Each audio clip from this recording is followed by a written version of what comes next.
जैनधर्मोऽस्तु मङ्गलम् सर्वमङ्गलमाङ्गल्यं सर्वकल्याणकारकं प्रधानं सर्वधर्माणां जैनं जयतु शासनं जैनं जयतु शासनं जैनं जयतु शासनम्।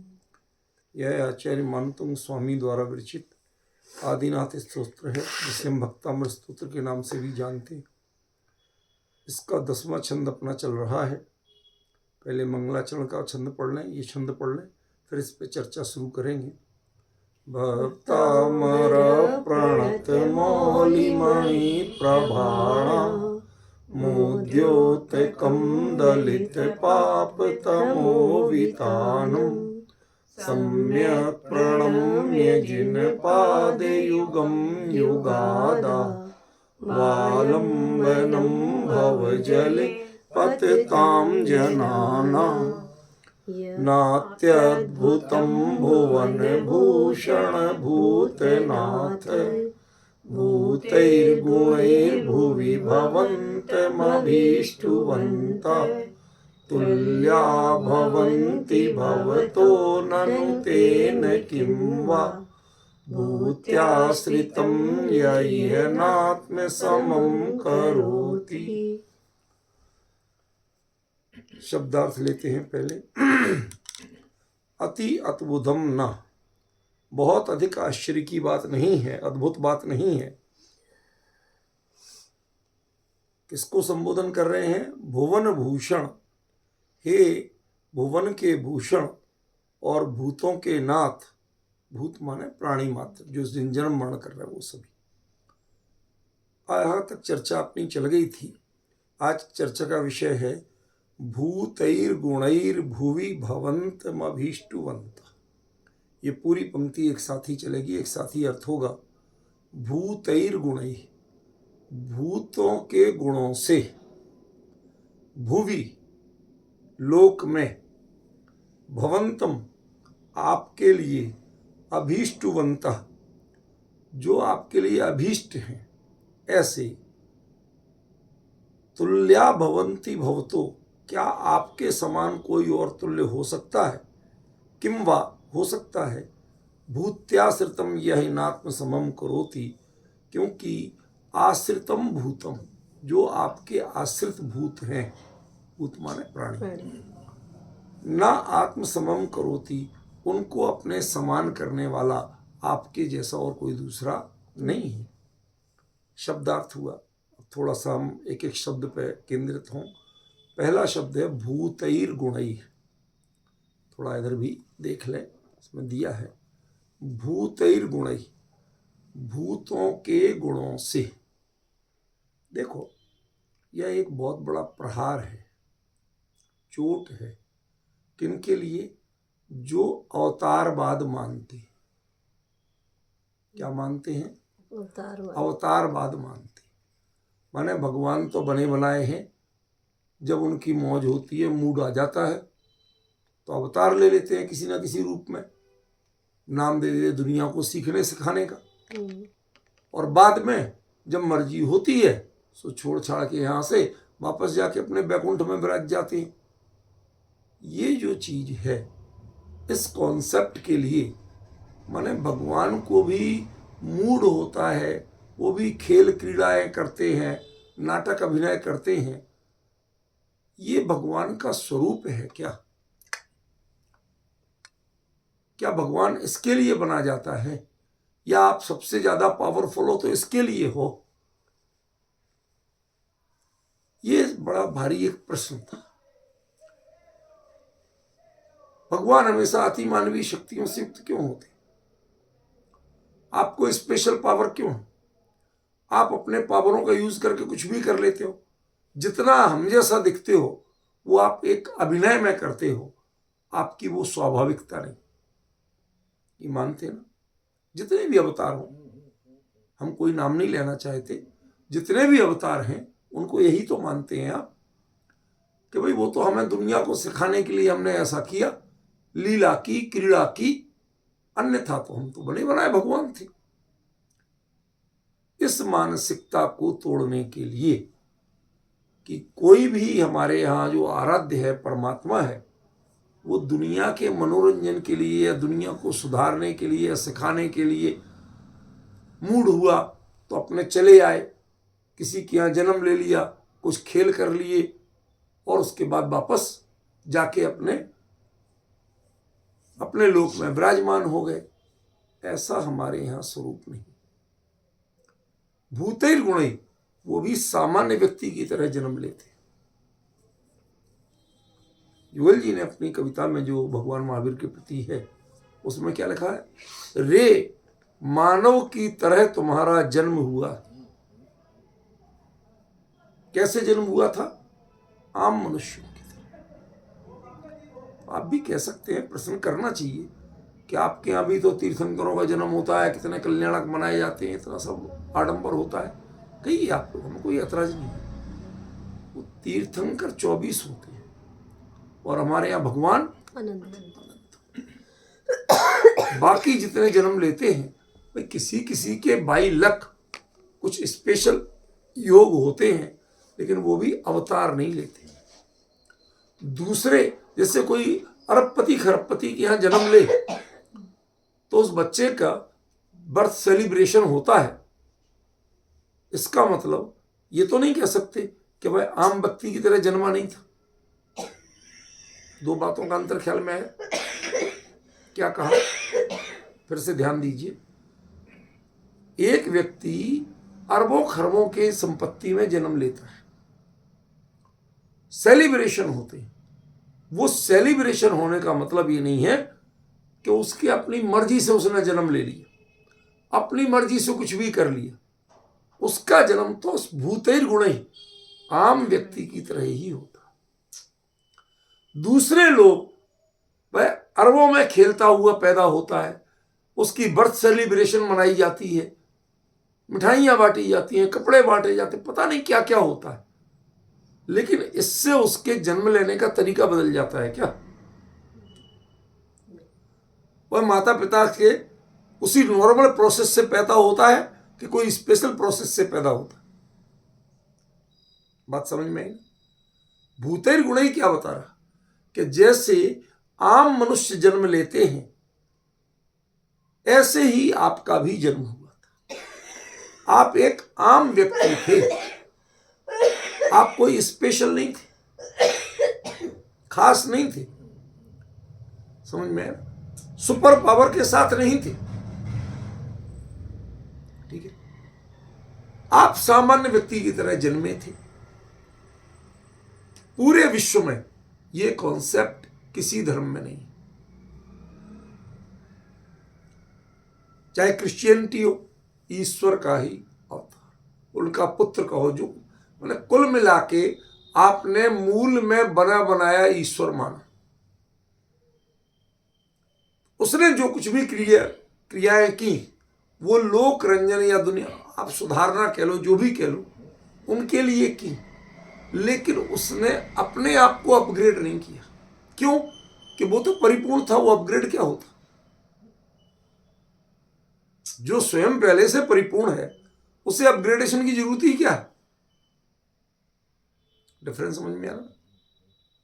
इसलिए वो कोई भी धर्म का जो भी आराध्य पुरुष है वह भूतैर गुणै ही नहीं था, वह आम व्यक्तियों की तरह गुण वाला नहीं था, आम व्यक्तियों की तरह जन्मा नहीं था।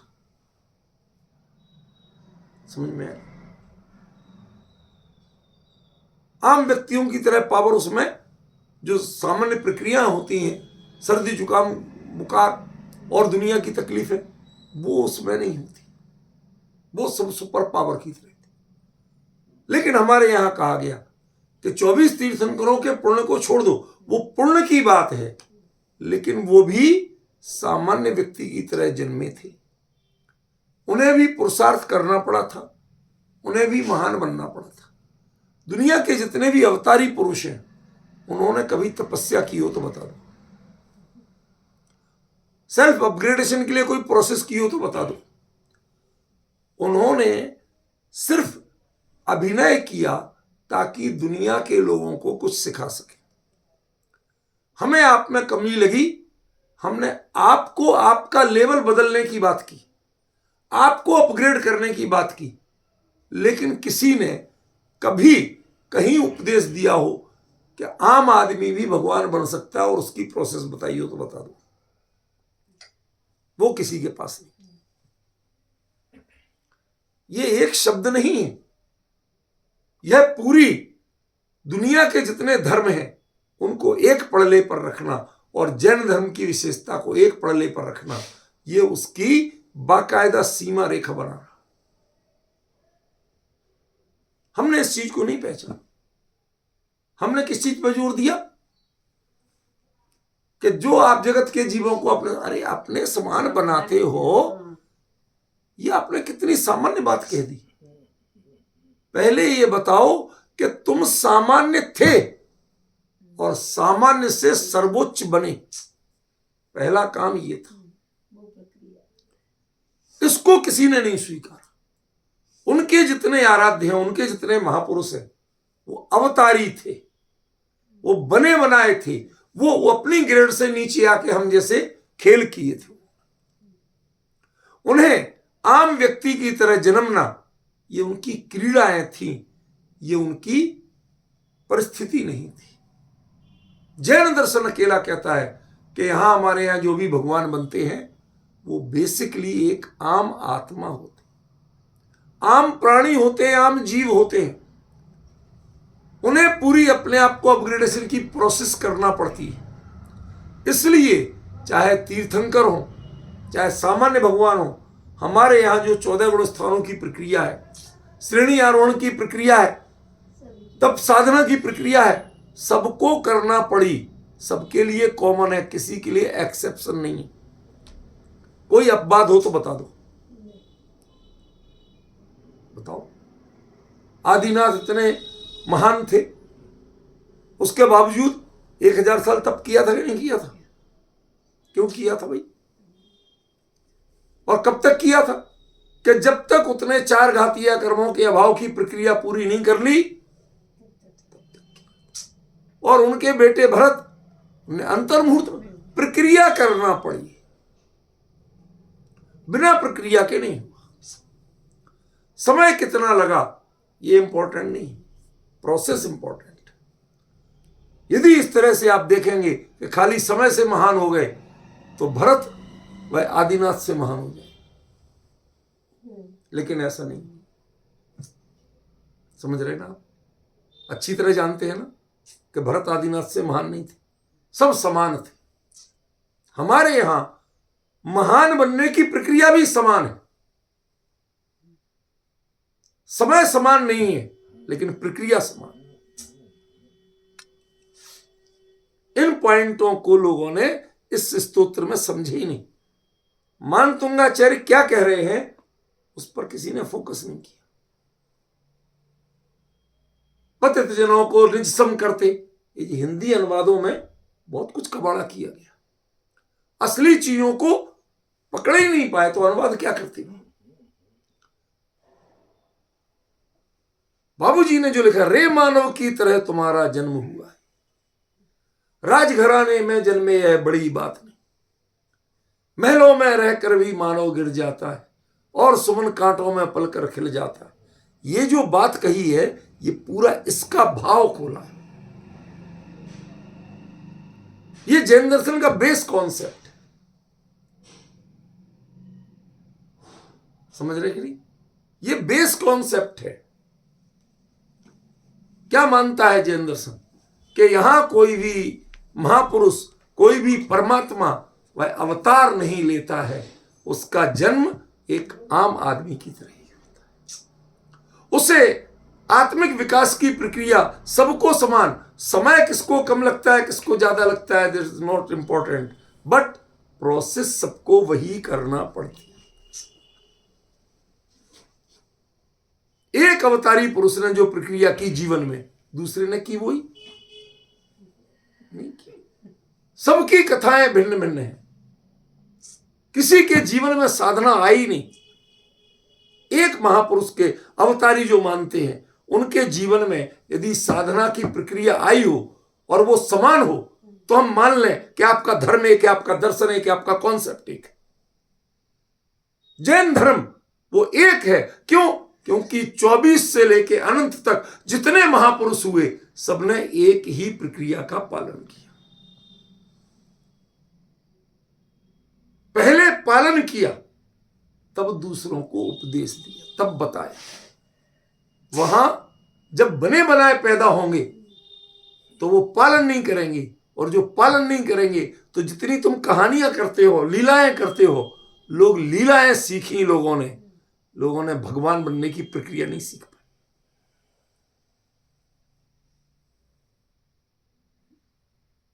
तो मुझे कभी ख्याल था कि मानतोंगाचार्य कितनी बड़ी बात कह गए। किसने किया आज तक इसका अर्थ बताओ? किसने समझने की कोशिश की कि आचार्य ने कितनी बड़ी बात कह दी? एक जरा सा ऐसा, आप भूतैर गुणैर, आप इस भुवि माने लोक में, जहां दुनिया जन्म मरण करती है, इसी लोक में आपने जन्म लिया था, लेकिन एक आम आदमी की तरह जन्म लिया था।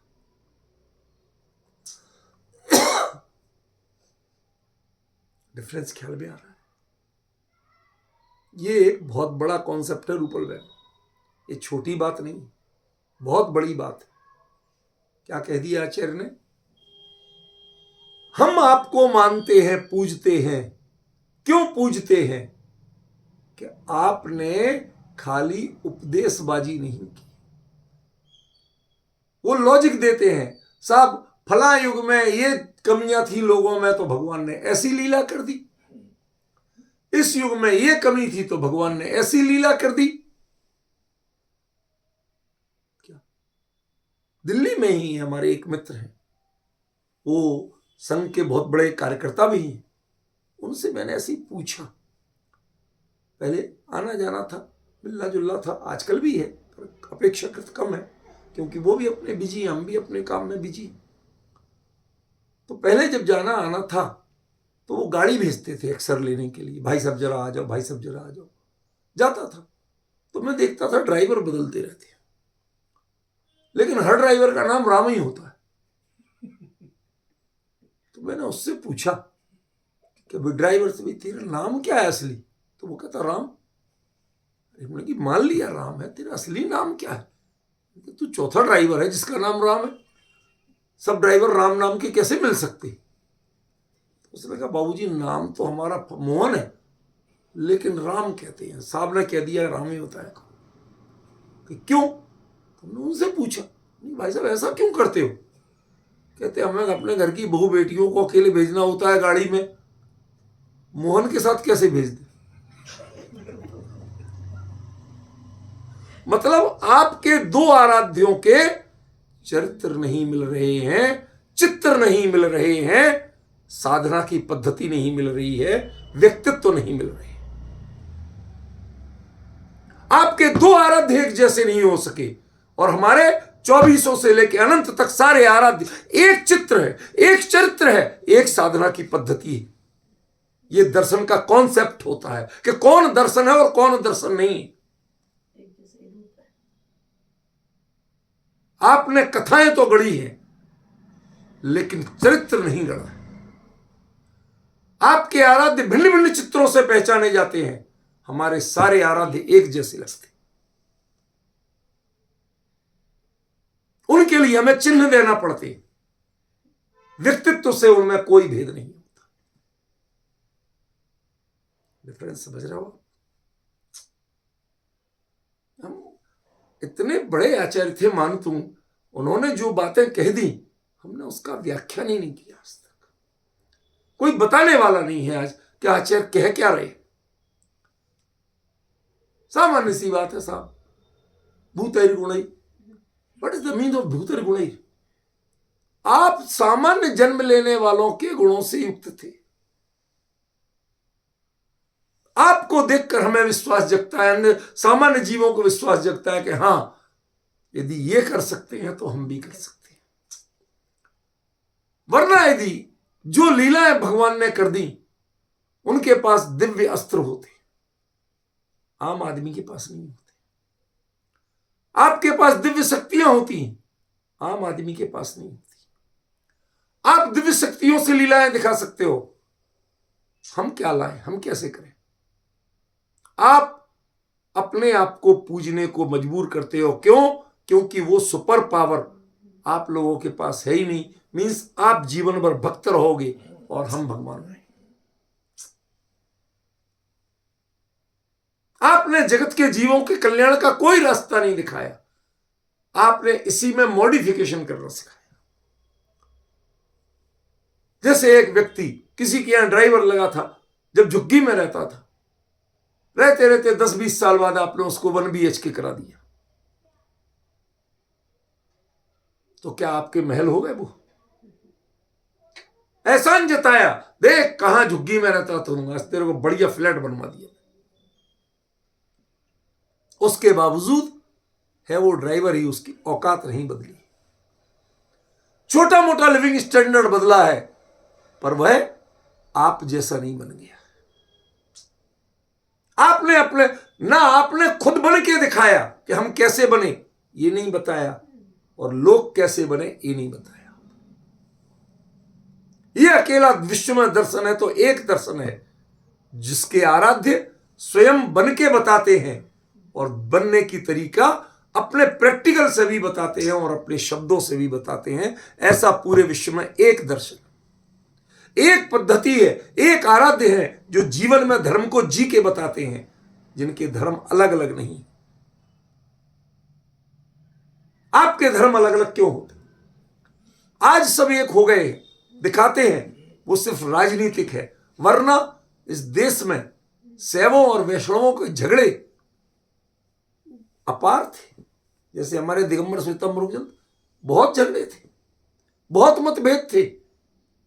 आज ही जो ये पोलराइजेशन हो रहा है, सब इकट्ठे हो जाओ इकट्ठे हो जाओ, this just a politics, not philosophical ground. Philosophical ground में दोनों एक नहीं, दोनों की चिंतन अलग है, दोनों के संदेश अलग है, दोनों के कॉन्सेप्ट अलग है। जब दो अवतार एक जैसे नहीं मिल सकते, तो यदि आपके असंख्य अवतार हो जाएंगे तो उनकी क्या गति होगी? समझ गए? और वो अवतार जब तक जन्मजात सुपर पावर से लेस होंगे तो वो तो कुछ बनने की कोशिश करेंगे नहीं, तो उनसे हम लीलाएं ही सीखेंगे, उनसे हम भगवान बनने की कला नहीं सीख सकते।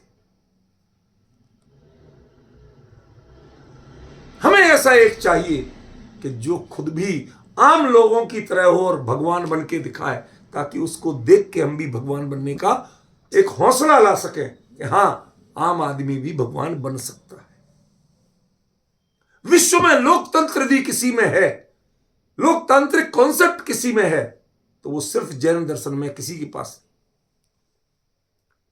सबके पास राजतंत्र है, असल लोकतंत्र है तो जैन दर्शन। उसकी सोच में, उसकी दार्शनिक पृष्ठभूमि में, उसकी साधना पद्धति में। यह कोई किसी की क्रिटिसिज्म नहीं है, यह निंदा या आलोचना नहीं है। आलोचना शब्द बहुत अच्छा होता है। आ माने पूरी तरह से, लोच माने विचार करना, लोचना तो समग्र एक व्यक्ति को, एक विषय पर हम एकांगी विचार करते हैं और एक पर हम समग्र दृष्टि से विचार करते हैं। हम परिग्रह पर, आप तो कह देते तो पाप है, सबसे बड़ा पाप कह देते, फिर क्यों आपके मंदिर में सोने के छतर पे ज्यादा कीमत होती है? सोने के कलश ढालने में आपको ज्यादा महिमा आती है? परिग्रह तो पाप है ना? बोलिए। सोने के छतर चढ़ाने वाला है, पूजा सामग्री में चांदी के फूल जो से मिला, वो अष्टद्रव्य में आते नहीं? वो अपने आप को बड़ा क्यों मानता है? आपके यहां तो परिग्रह पाप है ना? जिन्होंने आपको साधनों पर आश्रित करना रहना सिखाया, उन्होंने कभी साधना नहीं सिखा पाई। जैन धर्म, चाहे महलों में तुम्हारा जन्म हुआ हो, चाहे झोपड़ी में जन्म हुआ, आपके लिए एक जैसी साधना करना पड़ेगी। महल वाले को महल छोड़ना पड़ेगा, झोपड़ी वाले को झोपड़ी छोड़ना पड़ेगा। आप सोने चांदी की जरी वाले कपड़े पहने हो तो वो छोड़ना पड़ेगा, वो एक फटा टाट पहना है तो उसे वो छोड़ना पड़ेगा। आगे की साधना पद्धति एक जैसी होगी। है कोई छूट? है कोई ऑप्शन? जिस दिन ऑप्शन हो जाएगा उस दिन जैन धर्म नहीं बचेगा। हमारे आराध्य पूजे जाते हैं, एक कारण से पूजे जाते हैं कि आपने उपदेश नहीं दिया है धर्म का, साधना का। आपने धर्म को धारण करके बताया है, जी के बताया। ऐसे उठाया जा सकता है वजन, आपने उठा के बताया। ये नहीं कहा रे इतना हट्टा कट्टा है 100 किलो नहीं उठा सकता तू, ऐसे नहीं कहा। और ना सुपर पावर, देखो मैं 1 उंगली से उठा सकता हूं, ऐसे सुपर पावर भी नहीं दिखा। समझे? एक आम आदमी इतना वजन उठाने के लिए सक्षम कैसे बन सकता है? आम आदमी की तरह करके दिखाया। वेट लिफ्टर करते हैं लेकिन पहले दिन नहीं उठा रहे थे। किन चीजों की कमी आती है उनको धीरे धीरे, चाहे मसल पावर हो, चाहे ब्रेन पावर हो, चाहे प्रोसेस हो, उसको वो धीरे धीरे उनके कोच अपडेट कराते, वो उसको उठा के बताते, वो बताते हैं कहां जोर लगाना, तू कहां जोर लगा रहा। समझिए ये डिफरेंस है। आप सीधे यूं उठा के एक झटके में कर लेंगे, यदि ऐसे झुक के वो जो उठा लेंगे तो जानते हो क्या होगा? वो ऐसे नहीं कर पाएगा। ऐसे उठा तो लेगा, ऐसे नहीं कर पाएगा। इसके लिए आपको नीचे बैठना पड़ेगा, पूरे उकड़ू बैठिए, फिर ऐसे ही उठाइए और ऐसे ही पहले उसे ऊपर कीजिए, फिर अपने आप को ऊपर कीजिए। ये एग्जाम्पल यूं ही नहीं दे रहा हूं। जगत में जिस साधना को आप कष्ट मानते हो, कठिन मानते हो, उस त्याग की साधना को पहले सबको जमीन से उठाना पड़ता है। हर जो मुनि दीक्षा लेते हैं वह 0 से चलते हैं। एक राजकुमार दीक्षा लेगा हमारे यहां तो संघ में उससे प्रायोरिटी नहीं मिलेगी, कि मिलती है? डिफरेंस समझ रहे? आजकल लोगों को बड़ा भ्रम है, कोई 10 करोड़ का पैकेज छोड़ के साधु बन गया तो लोग इसके लिए उसको अर्घ चढ़ाना जोरदार करना चाहते। क्यों? 10 करोड़ का पैकेज छोड़ के बना था। अभी तक तेरे दिमाग में परिग्रह बसा हुआ है, उनके व्यक्तित्व का अपरिग्रह, उसको अपरिग्रह ही नहीं होने दिया आप, उसको वही एहसास दिला रहे हो। अभी भी तुम्हारे दिमाग में परिग्रह की महिमा है। जिसके दिमाग में परिग्रह की महिमा है वो अपरिग्रह को क्या समझेगा? ना उन भक्तों को अपरिग्रह की समझ है और ना उस मुनि बनने वाले को अपरिग्रह की समझ है। उतार फेंकिए इस बोझ को, इस परिग्रह की आकांक्षा को, आम व्यक्ति की तरह। इसीलिए हमारे मुनिराजों को हम महिमा करते हैं, रिद्धिधारी मुनिराजों की, लेकिन जैन दर्शन कहता है रिद्धि का प्रयोग मत कर लेना, वरना उसी क्षण मुनि पद से गिर जाओगे। समझ में? चारण रिद्धि का प्रयोग भी वो आने जाने की सहूलियत के लिए नहीं करते हैं। तीर्थंकर की वंदना, दिव्य ध्वनि, आत्महित की भावना, उसमें आते जाते उतना चलने से जीवों की हिंसा आदि नहीं हो, अनावश्यक समय का अपव्यय नहीं हो। इसलिए एक रिद्धि के प्रयोग की ही छूट है, वो भी शर्तों के साथ। अन्य दिखावे के लिए नहीं कर सकते आप, देखो तुम तो पैदल चलते हो और हम ये नहीं कर सकते। और इसके अलावा अन्य किसी रिद्धि का, कितनी रिद्धियां प्रकट हो जाए, किसी रिद्धि का, कुंद कुंदाचार्य को 7 रिद्धियां प्रकट थी, एक रिद्धि का प्रयोग किया था उन्होंने एक बार, चारण रिद्धि का। सीमंदर स्वामी के समोसणा में जाके अपनी जिज्ञासाओं की तृप्ति करने के लिए, समाधान के लिए गए थे, अन्यथा उन्होंने प्रयोग नहीं किया था। वो आहार लेने चारण रिद्धि से नहीं जाते थे, आहार लेने वो आम व्यक्ति, आम मुनिराजों की तरह ही चल के जाते थे, ईर्ष्या समिति का पालन करके जाते थे। अब डिफरेंस समझ में आ रहा? जिस धर्म में, जिस दर्शन में रिद्धियां तप से प्रकट होती हैं, लेकिन रिद्धियां का प्रयोग तपस्वी नहीं करते। तप से रिद्धियां प्रकट होती हैं, लेकिन तपस्वी रिद्धियों का प्रयोग नहीं कर सकते। प्रयोग करें तुरंत डाउन हो जाते, गुण स्थान गिर जाता है। ये कॉन्सेप्ट कभी किसी ने सोचा? आपके तो जितने महापुरुष हैं सब रिद्धियों का प्रयोग करते। कोई पहाड़ लेके उड़ जाता है, बोलिए क्या नहीं होता? किसने रिद्धियों का प्रयोग नहीं किया? समझ रहे हैं ना? एक हमारे यहां है 24 तीर्थंकरों में एक ने भी किसी रिद्धि का प्रयोग किया हो? जितने मुक्तिगामी जीव हुए हैं, भगवंत हुए, किसी ने भी रिद्धि का प्रयोग करके कोई चमत्कार दिखाया हो तो बता दो। नहीं हुआ ना? यह है भूतैर गुणैः। आपको बिल्कुल आम आदमी की तरह जीरो से अपने आप को अपग्रेड करके बताना पड़ेगा। साधना में कोई ग्रेस मार्क नहीं होते। क्या बोला सचिन? साधना में, आत्म साधना में, व्यक्तित्व विकास में कोई ग्रेस मार्क नहीं होते हैं। उसमें उतना होना ही पड़ेगा। क्यों? एक चीज जैसे आपकी परीक्षाओं में हो जाता है, सिलेक्शन में हो जाता है कि साहब फलां वर्ग के लोगों को इतने % की छूट है। होता है कि नहीं होता? खेलों में हुआ कभी कि एक आरक्षित वर्ग के लोग, उनको 50 किलो में गोल्ड मेडल मिल जाएगा, और जो अनारक्षित वर्ग के लोग हैं उन्हें 105 किलो में गोल्ड मेडल मिलेगा? हुआ कभी? अब डिफरेंस समझ रहे? शुक्र है कि कम से कम खेल तो बचे हैं। बाकी सब जगह आपने पहले से सब हमारी सीट है, हमें छूट है। जैन दर्शन कहता किसी को कोई छूट नहीं। तीर्थंकर जैसा महान पुण्य लेके आए, कल्याणक मनाए जाना एक अलग चीज है और साधना करना एक अलग चीज है। उन्होंने साधना बिल्कुल आम व्यक्ति की तरह ही की थी। और खोल के बताऊं? बताओ, बचाओगे? ये वो क्षण है जब एक पूरी दुनिया में पूजे जाने वाला चक्रवर्ती, क्या होता है चक्रवर्तियों के बाप, आदिनाथ थे कि नहीं थे? ऋषभदेव थे कि नहीं थे?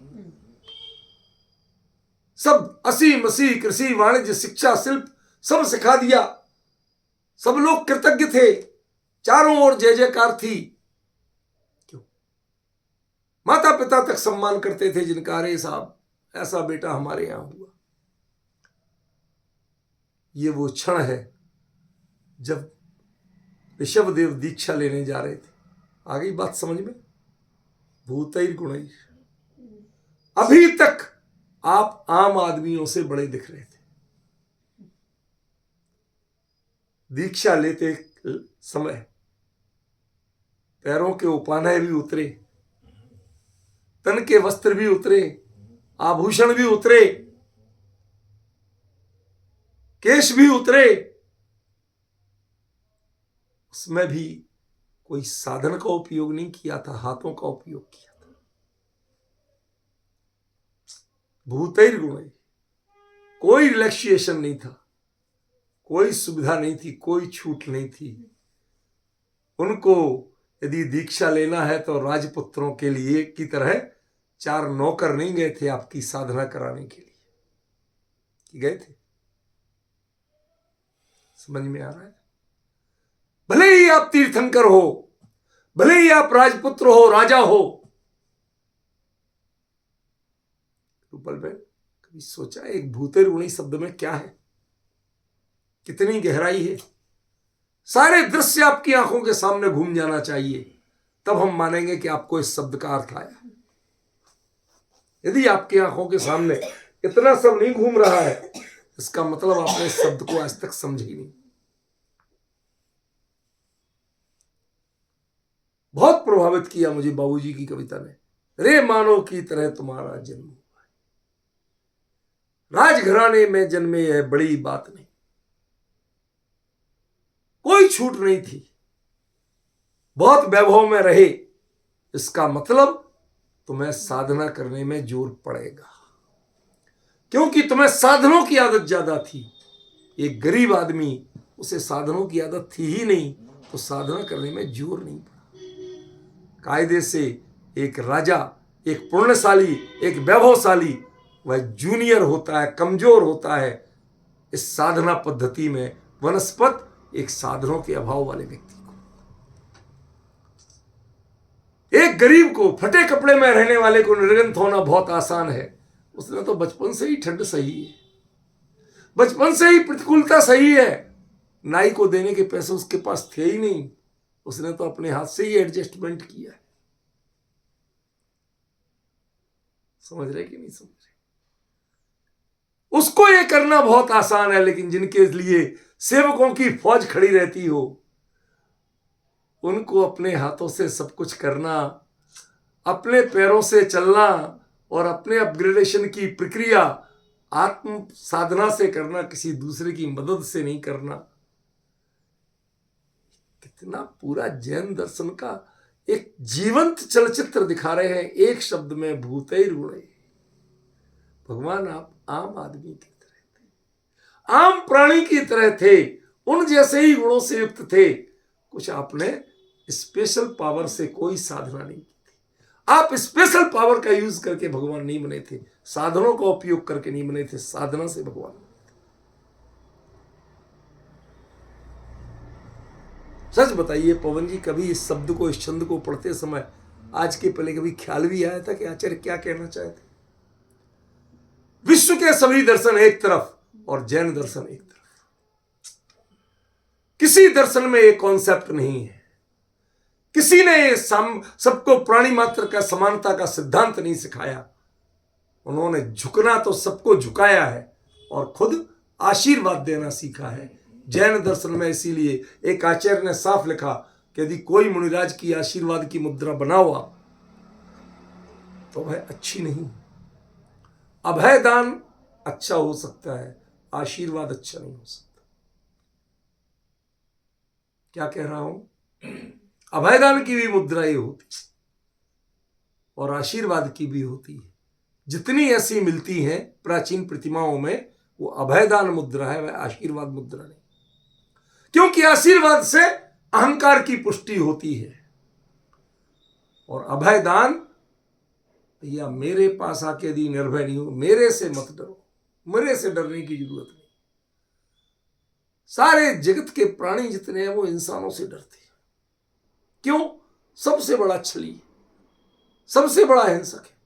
सब पेट भरने के लिए करते हैं हिंसा, ये मौज करने के लिए हिंसा करता है, ये मनोरंजन के लिए हिंसा करता है। सबसे खतरनाक प्राणी है उनकी दृष्टि में।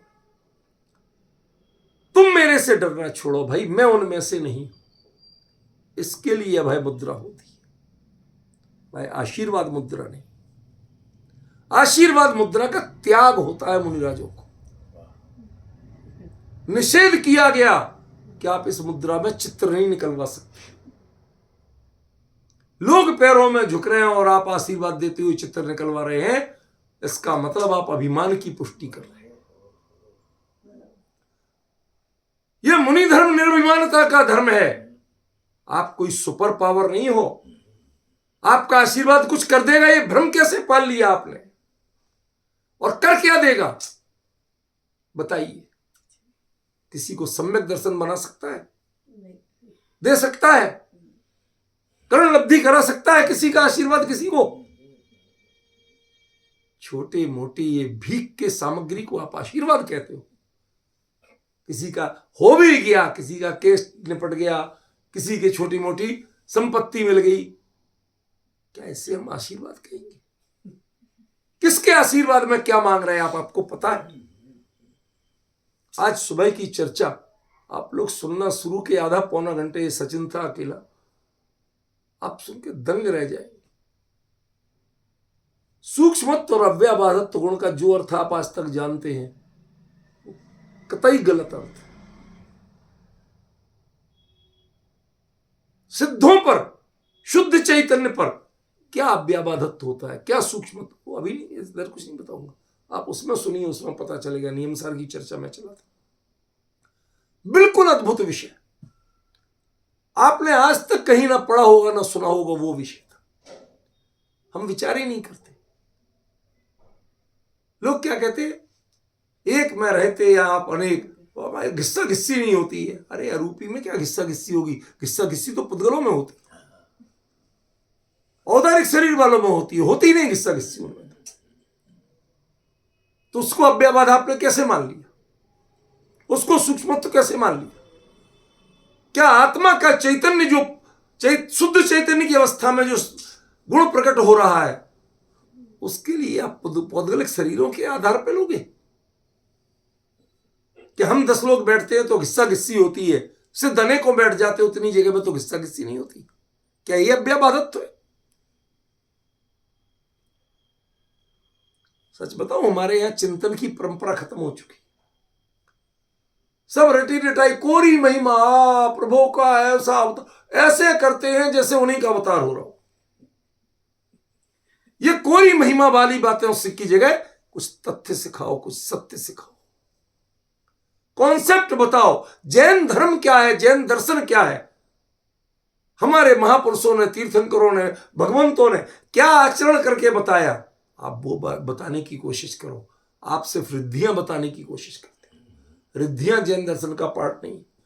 जैन साधकों के रिद्धियां होती है, सही है, लेकिन जैन साधक रिद्धियों से नहीं पूजे जाते, और रिद्धियों का प्रयोग वो खुद नहीं करते। समझ में? असली साधना कुछ और है, उस कॉन्सेप्ट को पहचानो। ये बताने के लिए आचार्य ने कितना बड़ा शब्द कह दिया, भूतैर गुण।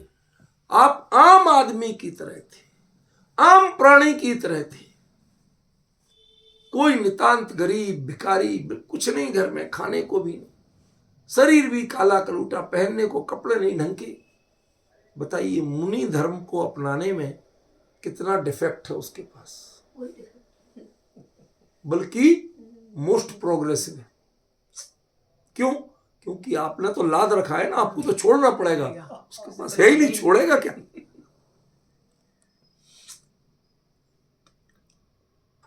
हमने जिन चीजों को कमजोरी माना, जैन दर्शन कहता वो तुम्हारी क्वालिटियां हैं, कमजोरी नहीं।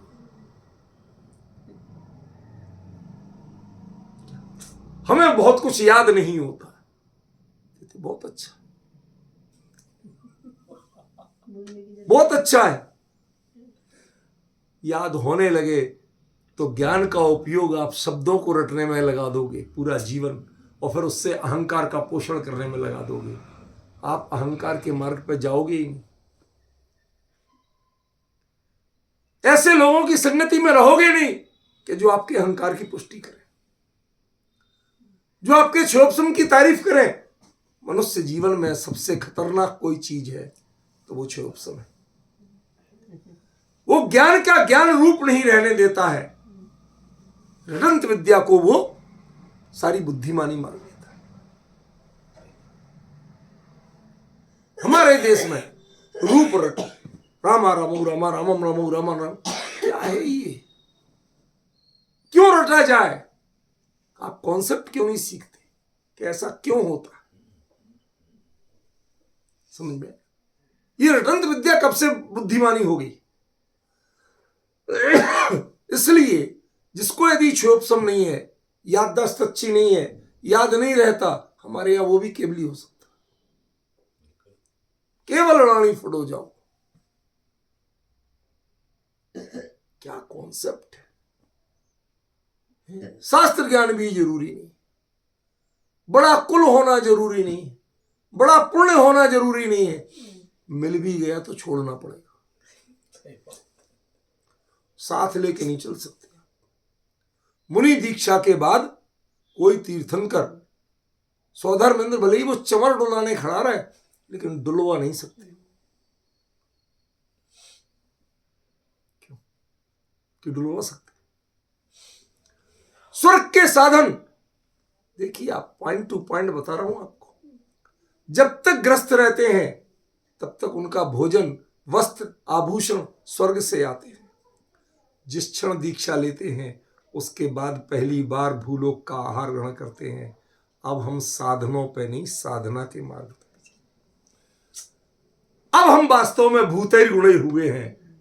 अभी तक कुछ तो थे, अब वापस जो कुछ भी थे उस सबको भी छोड़ा। अब हम प्योर तुम जैसे हो, जो तुम खाते हो वही लेंगे। कभी सोचा है, कभी तीर्थंकर के आहार दान का इतना अतिशय पूर्ण जो कहा गया, उसके पीछे का मर्म जानने की कोशिश की? क्या छोड़ा एक व्यक्ति ने, क्या नहीं था उनके पास? स्वधर्मेंद्र दास की तरह खड़ा, हर चीज यहां आपने सोची नहीं और वो चीज हाजिर। उसके बाद सॉरी स्वधर्म, अब आपका कोई काम नहीं है हमारे। अब हम जिस साधना के पथ पर चल रहे हैं उसमें कृपा करके दखल मत देना। क्यों? वो स्वधर्म आपके कंधे पे लाके दुसाला डाल सकता था। जिनके धर्म में डाल दिया, जिनकी कहानियों में डाल दिया, इसका मतलब है आपने भूतर गुणी को नहीं अपनाया था। एक आम आदमी, उस जंगल में रहने वाले जितने प्राणी हैं, उन प्राणियों के गुण को हमारे मुनिराज अपनाते हैं। आपके दुसाला डाल दिया और 8 महीने डला रहा, तो इसका मतलब आपने भूतेर गुणी को नहीं अपनाया था। समझ में आ रहा है रूपल में?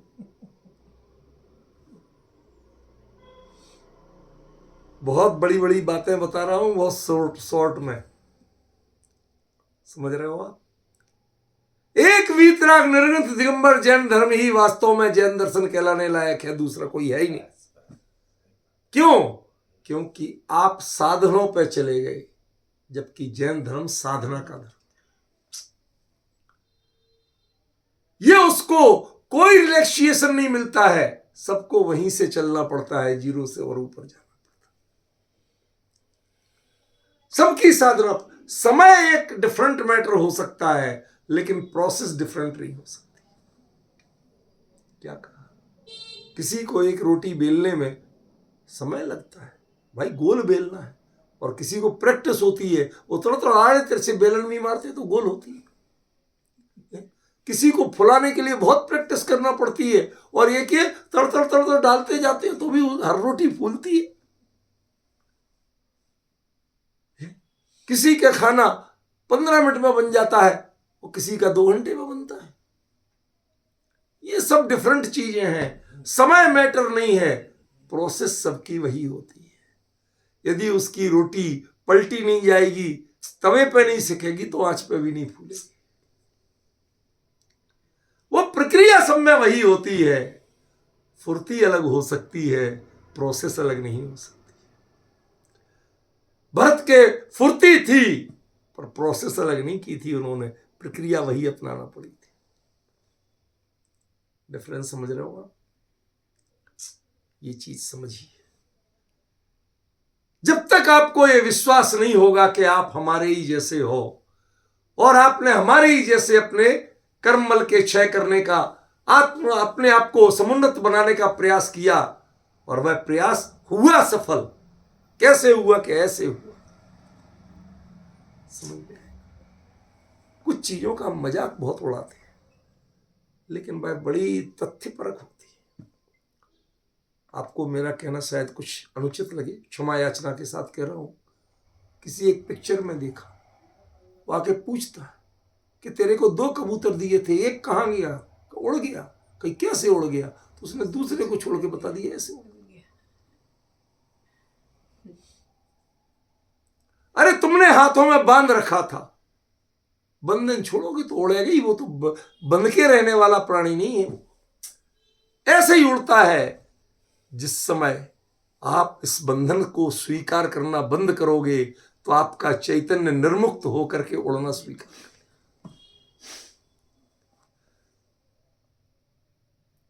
फिर पैर जमीन पर होंगे, लेकिन व्यक्तित्व जमीन पर नहीं होगा। व्यक्तित्व तो बहुत व्यापक हो जाएगा, विश्वव्यापी। चलने दीजिए। आज ये चर्चा का क्रम खत्म हो गया है, बड़ा दुख होता है। पांडित्य ने, शब्दों की चकाचौंध ने जो मर्म है उसका उद्घाटन करना बंद कर दिया। समझ रहे आप? मैं चाहता हूं हमारे ज्ञानी आचार्यों ने जो बात लिखी है उसके मर्म का रसास्वादन लेना सीखें, पहचानना सीखें, उसे प्रैक्टिकल घटित होना सीखें। देखिए आप कौन से तीर्थंकर ऐसे हुए जिन्होंने सुविधाओं से सिद्धि प्राप्त की हो, साधनों से सिद्धि प्राप्त की हो। सबने साधना से सिद्धि प्राप्त की। समझ में आया? उस व्यक्ति पे आपका विश्वास ज्यादा होगा। हमारे यहां एक कहावत चलती है व्यंग में कि जिसने खुद एक बच्चा नहीं जना हो वो दूसरे को प्रसव का उपदेश दे, शोभा नहीं देता। बड़ा गहरा और तीखा व्यंग्य है। समझ रहे हो क्या कहा? जिसने एक बच्चे को भी जन्म नहीं दिया हो, जिसने प्रसव पीड़ा नहीं सही हो, वो दूसरे को प्रसव की प्रक्रिया का उपदेश देना शोभा नहीं देता उसे। आपके एक भी भगवान ने भगवान बनने की साधना की हो तो हम मानेंगे कि आपके उपदेश सार्थक है। उपदेश आपने दिए, इसमें कोई डाउट नहीं। वो दुनिया के लिए कहीं ना कहीं उपयोगी भी है, इसमें भी हम निषेध नहीं करते, मानते हैं को अरे उपयोग तो होती है, किल भी उपयोगी होती। बताओ, इतनी सी कील होती है ना, वो भी उपयोगी होती। उपयोगी होना और साधना से सिद्धि में बदलना, इन दोनों में बहुत बड़ा अंतर है। समझ में? आपके कथन निरुपयोगी नहीं है, अनुपयोगी नहीं है, व्यर्थ नहीं है, सबका कहीं ना कहीं यूज है। लेकिन ये बताओ कि पतित से पावन बनने में, पामर से परमात्मा बनने में कितना यूज है, ये बताओ। क्या आपका कॉन्सेप्ट है पामर को परमात्मा बनने की प्रक्रिया सिखाना? आप पामर से सेठ बनना सिखा सकते हैं, पामर से राजा बनना सिखा सकते हैं, लेकिन पामर से परमात्मा बनना किसी ने नहीं सिखा। आप पामर से परमात्मा स्वयं बने और बनने के बाद वही चीज सिखाई। इसलिए आपके प्रति हमारी आस्था और विश्वास ज्यादा है।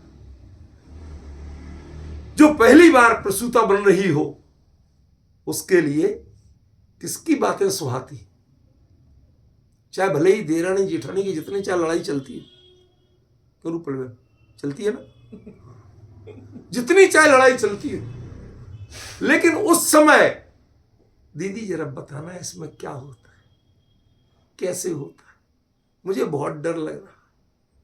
उस समय वह सर्वज्ञ की तरह लगती है। क्यों? क्योंकि उसने प्रसूति की वेदना को सहा है, वो भी 2-2 बच्चों को जन चुकी है। उस पर आपका विश्वास होता है। जिसने स्वयं साधना नहीं की उस पर विश्वास क्या किया जाए? जिसने साधना को सिद्धि में नहीं बदला उस पर विश्वास क्या किया जाए? इसलिए आचार्य ने क्या कहा? भूतैर गुणैः, इस लोक में आप ही हो। इसी सामान्य लोक में जन्म लिया था, इसी भू पर जन्म लिया था। समझ गया ना? कोई स्पेशल उस पे नहीं थे आप, लेकिन इसमें जन्म लेके भी आपने वो साधना करके बताई कि हां, एक आम आदमी भी जो पतित से पावन बनने की प्रक्रिया कर सकता है, पामर से परमात्मा बनने की, और ये जैसी प्रक्रिया है। और यह प्रक्रिया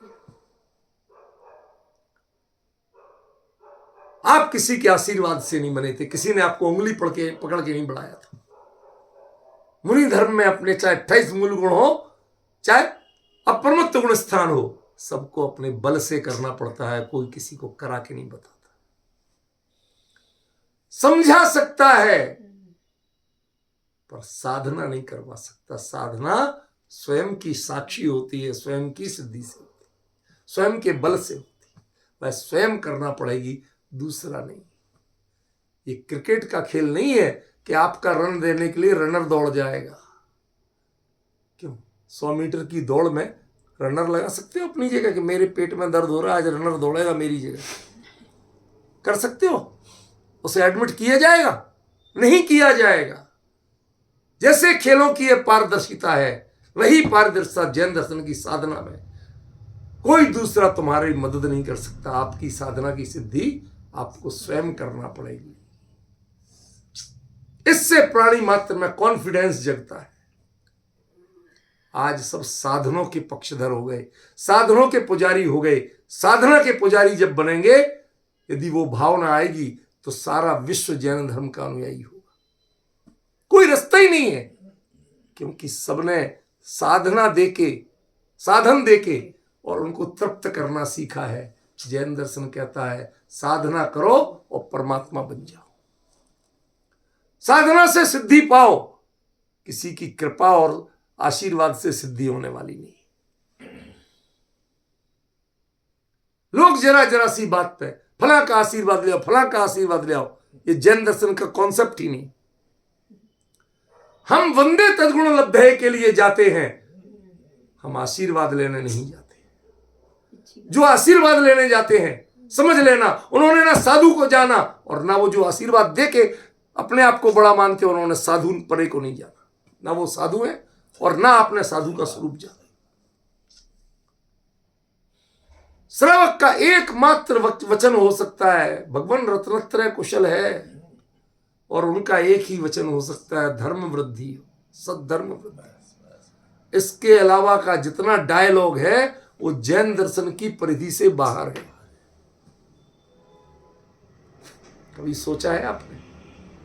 पवन जी, इसके अलावा जितनी चर्चा है वो जैन दर्शन, जैन साधना पद्धति, जैन श्रावक और मुनि धर्म, वो न श्रावक श्रावक है और न वो मुनि मुनि है जो इसके अलावा अन्य चर्चाएं करता है, अन्य प्रक्रियाएं करता है, अन्य तरीके बताता है।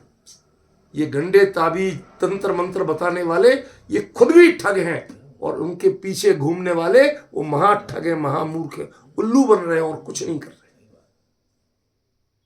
समझ में आया? निर्णित साधना पद्धति, ग्रंथि त्यागो ग्रंथ छूटेगा। जब तक ग्रंथि नहीं छूटेगी ग्रंथ नहीं छूटेगा। लिखा था ना 2 दिन पहले।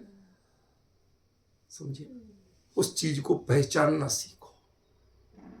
जब आपको अपने आराध्य में दिखेगा कि वो 0 से आगे बढ़े हैं, आपको भी कॉन्फिडेंस लगेगा कि हाँ, मैं भी 0 से आगे बढ़ सकता हूं, मैं भी परमात्मा बन सकता हूं। मुझे किसी का भक्त बनने के लिए यह जीवन नहीं है, भगवान बनने की पद्धति को आत्मसात करने के लिए जीवन। ये मात्र थोड़ा सा अर्थ हुआ भूतेर गुणेर का। आगे की चर्चा अगले बार ही चलेगी, आज नहीं हो सकती समय।